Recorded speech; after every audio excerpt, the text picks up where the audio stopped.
I just tore it out. This is Dan Clark. He puts together the floor ceremony for our flight. You're the one that gets it going all the time. I'm the vice flight captain, Bill Erkline. Turned the reins over to our flight captain, Mike Buck, who's running the show tonight. And this is my wife, Kathy. Hi, nice to meet everybody. Yeah, and so we had some fun, right? We introduced Mary and Claire Jane to the story of the Stinsons. Oh, The Stinsons. That it's all up there in the trophy case. So.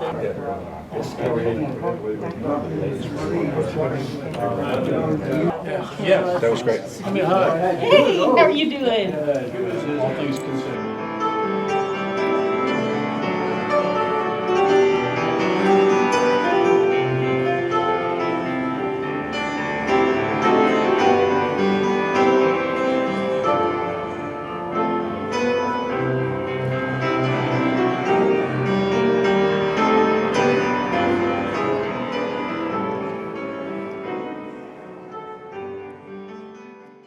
What's your name? Steve. Things considered.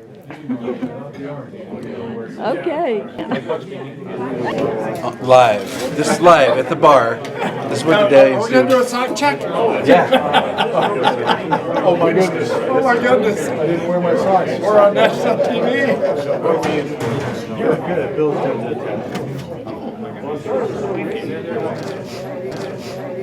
I'm doing well. What would you like? Name your poison quick. He knows what I'm drinking. Okay. Yes. One of them. One of them. What would you like, Brian? Hey, Cap, Yes. what do you have to say? What do I have to say? I'm waiting on my drink. That's important.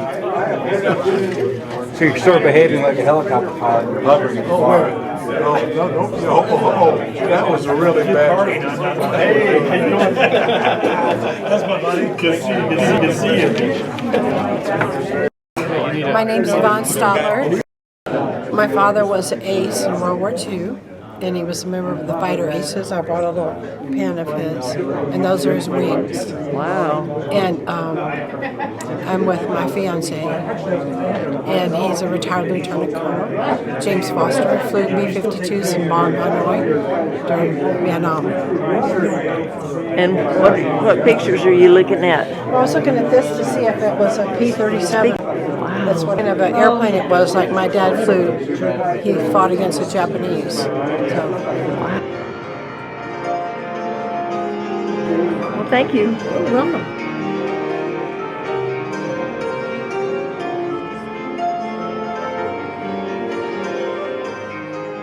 This is Jim Foster, and I'm with him tonight. We've been wanting to come to one of these for a long time. I used to come to these quite regularly, and then COVID hit, and we just kind of did a number. But we're glad to be back. Hi, Mark Caudill and his lovely wife, Jennifer. Cheers. That was my life. Yeah, I'm just visiting. How long have y'all been coming? There's only me. Tell me some history. I was born. Let's see. Mark Caudill, retired colonel. I retired in 2014 out of PACAP, having flown the KC-135, T-38, U-2, KC-10. At different staff jobs. Love being a military aviator. My wife here is not an aviator, but an aviation enthusiast. She puts up with me and all my enthusiasm for all that I've done so many years in the field of military aviation. Glad to be here. Beats having a real job. Well, after 10 years, I left to become a rich airline pilot, which failed, but I ended up with the federal government. I hate to be going that route now, but it worked out okay. You got your butt out of there in time. Which airline? Oh, I was with Pan Am. Oh, Pan Am. Okay. Yeah, I can see how that worked out. Well, Alien and I are United alum. Well, I'm still with United, but that's why I'm here. Which machine are you flying? I fly the 7-3. The 7-3? check airman on the 7-3. It's amazing how that airplane keeps going. She hasn't twisted your arm into doing the Guam thing yet? No, she's asking me if I want to go wide body, and I'm believing that maybe in my last couple of years before retirement. She was talking about airplanes, right? Yes, absolutely. Sure said that. Triple was my last assignment, and that was interesting. I liked it because I got to see places I would otherwise not see. I can hold. It didn't matter. Well, I can hold it like my last year before retirement. According to the senior, as a captain, yeah. Okay. So I'm holding out for that. So if that happens, I might. And she goes, the kids will be out of the house, and we can go see a little bit of the world with me as the driver, right? Not as a passenger. And you know that's a lot more fun. As long as she's gets Polaris seats too. The only thing I didn't like about the airplane was it still had that steering wheel thingy. I never quite did I love that. I mean, well, I know you flew the Viper, so you like this, but I never like flew. the. I never flew Fifi though, so just because I heard the stick was floppy, I didn't. Yeah. But it's been good. Now, Pan Am, that's impressive. Where were you when you were? I was out of New York City. Oh. The big thing there was if you got senior, you could fly to Buenos Aires, and you only flew twice, maybe 3 times a month, because you got all the hours that you need. Well, you know something, Alien, you might appreciate this. You know, Boom Supersonic just had their first supersonic test out in Mojave Desert. United Airlines, Japan Airlines, I think, and American, they've all signed on to it. United's supposed to get it in 2031 if they're on time. Let's assume they're on time. Let's just assume they're on time. Okay, so we're already in science fiction. Yeah, but I mean, I told her, I said I will take right seat reserve in Newark to fly the Boom Supersonic if I can squeeze in before retirement. We'll see. All I want to do is go straight into orbit. That's all, and never come down. Well, hey, Colonel. I'm Dan Clark. Nice to meet you. I'm the podcaster for the Daedalians. Okay. So this footage tonight will be determined. If there's any jokes you want us to edit out, let us know. Oh, probably all of mine. They're no good. Down in Panama, man, first, whatever it was, the crud tournaments, us Army guys, we'd be like, over to the Air Force Club, like, what is this crud shit? I don't know. But yeah, it's fun. The tournament will be good. Yeah. So, that's what we're up to. We're trying to figure that out. Great. Let us know. You can bring the auger back to its glory days. Yeah. You know, I was down there a month ago, maybe back in December, maybe, and the guy who titled it the Auger Inn, who gave it credit, the guy who was given credit for calling it the Auger Inn, his son was down there putting up a display case. So, and one of the placards is the story of how it became named the Auger Inn, and it was his dad who did it. So that display is down there, right next to the Red River Rats, I want to say, display. I mean, it's a fascinating story, you know. I think we could do some dashboards for these Air Force generals that looks like this iPad layout. And I opened up Randolph, and it's like, what? It said hangover ground, hangover tower. Like, how is that in this day and age of like everything's got to be like safe and politically correct? How is that legacy carrying on? You know? Yeah, I mean, there's a story to be told there. I think. Although I've had a few hangovers here at Randolph. Somebody in the back in my probably knows. days. I accidentally bumped into not accidentally, but I was down at the Majestic Theater in San Antonio, where he volunteers to help people find their seats. Right? And that just shows you how intelligent he is. He knows how to get a free show at a good price by volunteering. I can't do it anymore. I don't do it anymore, but it was a great job last year. And I did see a lot of good shows. One of the people I'll introduce you to tonight is Olga Custodio, Lieutenant Colonel retired, who was also a Daedalian member, but she's our first Hispanic female pilot in the Air Force. And so she has been a spokesperson representing the Air Force, representing the Daedalians. She runs around talking to high school kids about STEM programs.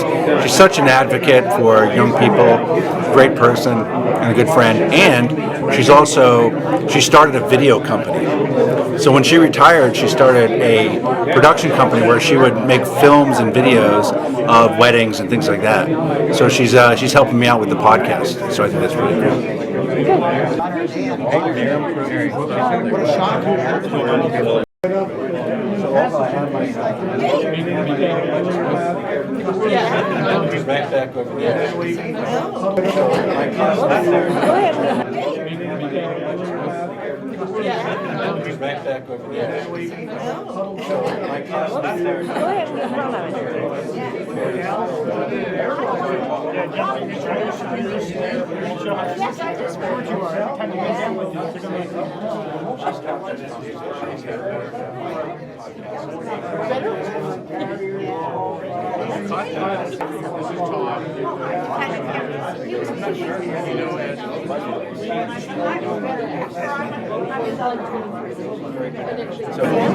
Claire Jane is my classmate.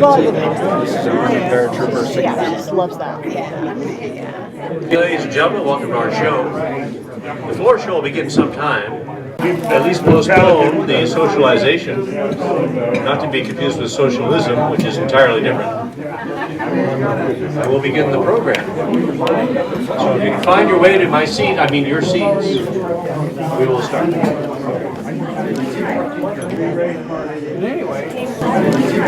I was like, what? I was just checking today. You should thank Charlie because he always pluses a couple up. That's what Edwin said. It always seems to work out. I know, it does. And I told him, if there's no room, we'll just say hello. And so welcome to Stinsons Flight number 2, February dinner.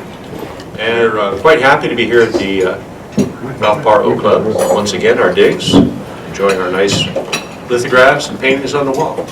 So for those of you who may not have attended before, our slogan at the bottom, advocate, honor, and inspire. That's really our mission, is to make sure that we remember those who have served before us as early as World War I and who are continuing to serve. And we want to encourage young men and women to become military aviators.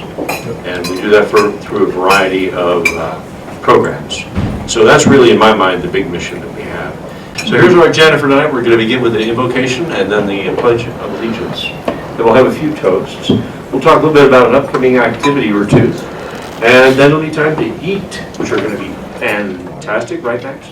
Yes, sir. And then at some point we'll adjourn. However, somewhere in there, we'll have the opportunity to see this young man, perhaps, fly some drones around. He is fresh from New Jersey, where he has terrorized the populace for the last 2 months.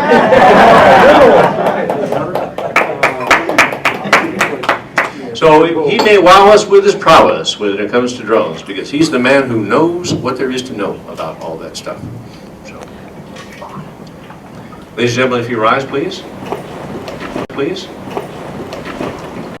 Lord, guard and guide the men who fly through the great spaces of the sky. You with them traversing the air in darkening storms or sunlight fair.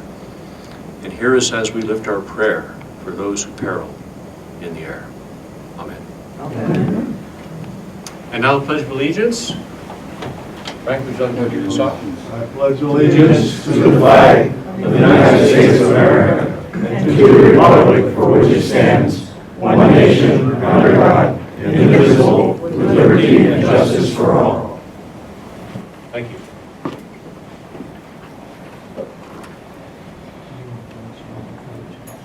Mr. Provost Marshal, I believe it's time for you to propose a toast. I will, but first, some brief explanations. For the Daedalians, please charge your water glasses. For everyone, charge your beverage glass. We will do 2 standard toasts. The first one will be to those who have gone before, and I will toast that, and your response will be for the Daedalians only with water, will be to our departed brothers and sisters. The second toast is open for everyone, and I will toast to Commander-in-Chief, the President, and your response is to the President. All other toasts after that, your response is here. So if you haven't charged your glasses, please do so. Would it be okay if we toast the President first? No, we're gonna do it live. Nicely done. What are you gonna do, fire me? Please? There's no chance in the world. That's okay. Here we go. I propose a toast to those who've gone before. To our departed brothers and sisters. Mr. Flight Captain. I propose a toast to the Commander-in-Chief, the President of the United States. To the president.